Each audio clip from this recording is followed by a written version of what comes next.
Swastiastu. Perkenalkan, nama saya Komandika Putra dari kelas 11 IPA 5 nomor absen 22. Di sini saya akan menjelaskan tentang kebijakan moneter dan kebijakan fiskal. Yang pertama, ada kebijakan moneter adalah proses mengatur persediaan uang sebuah negara untuk mencapai tujuan tertentu, seperti menahan inflasi, mencapai pekerjaan penuh atau lebih sejahtera. Pada dasarnya merupakan suatu kebijakan yang bertujuan untuk mencapai keseimbangan internal, pertumbuhan ekonomi yang tinggi, stabilitas harga, pemerataan pembangunan, dan keseimbangan eksternal, keseimbangan neraca pembayaran, serta tercapainya tujuan ekonomi makro, yaitu menjaga stabilisasi ekonomi yang dapat diukur dengan kesempatan kerja. Berikutnya ada penggolongan kebijakan moneter. Kebijakan moneter dapat digolongkan menjadi dua, yaitu kebijakan moneter ekspansif atau monetary expansive policy, merupakan suatu kebijakan dalam rangka menambah jumlah uang yang beredar. Yang kedua ada kebijakan moneter kontraktif. Monetary contractive policy merupakan suatu kebijakan dalam rangka mengurangi jumlah uang yang beredar, disebut juga dengan kebijakan uang ketat, tight money price.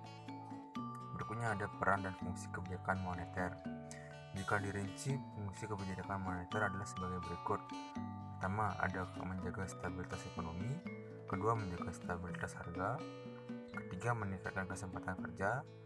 Keempat, memperbaiki posisi neraca perdagangan dan neraca pembayaran. Kebijakan moneter juga mempunyai peran dalam pembangunan ekonomi. Kebijakan moneter dapat mempengaruhi kegiatan ekonomi. Hal ini dapat diawasi oleh pemerintah.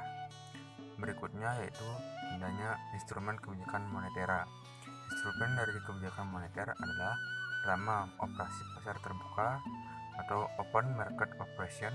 Yang kedua ada fasilitas discount rate. Yang ketiga ada rasio cadangan wajib, reserve requirement ratio. Yang keempat ada himbauan moral persuasion. Berikutnya ada kebijakan fiskal. Kebijakan fiskal adalah suatu kebijakan ekonomi dalam rangka mengarahkan kondisi perekonomian untuk menjadi lebih baik dalam mengubah penerimaan dan pengeluaran pemerintah. Kebijakan fiskal pada dasarnya lebih menekankan pada pengaturan pembelanjaan dan penerimaan pemerintah. Berikutnya lagi ada faktor-faktor yang mempengaruhi kebijakan fiskal, yaitu faktor-faktor yang dapat mempengaruhi kebijakan fiskal adalah pertama, adanya rencana pemerintah untuk memperbaiki keadaan ekonomi sehingga membutuhkan kebijakan fiskal. Yang kedua, pengaturan pengeluaran dan pendapatan pemerintah melalui kebijakan fiskal.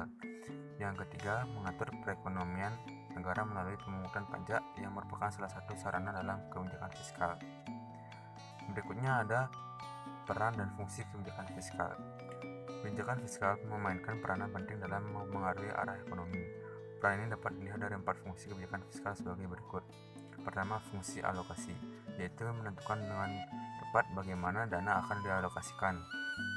Yang kedua, fungsi distribusi, yaitu untuk menentukan lebih spesifik bagaimana dana tersebut akan didistribusikan ke seluruh setiap segmen ekonomi. Yang ketiga ada fungsi stabilisasi, yaitu fungsi lain penting dari kebijakan fiskal, tujuannya agar perekonomian stabil. Yang keempat ada fungsi pembangunan. Pembangunan tampaknya menunjukkan pertumbuhan ekonomi. Berikutnya ada instrumen kebijakan fiskal. Instrumen dari kebijakan fiskal adalah penerimaan dan pengeluaran pemerintah yang berhubungan erat dengan pajak. Jika mengubah dari pajak yang berlaku akan mempengaruhi pada ekonomi. Jika tarif pajak diturunkan, maka kemampuan daya beli masyarakat akan meningkat dan industri akan dapat meningkatkan outputnya, begitu juga sebaliknya. Sekian penjelasan dari saya tentang materi kebijakan moneter dan kebijakan fiskal. Om Santi Santi Santi Om. Terima kasih.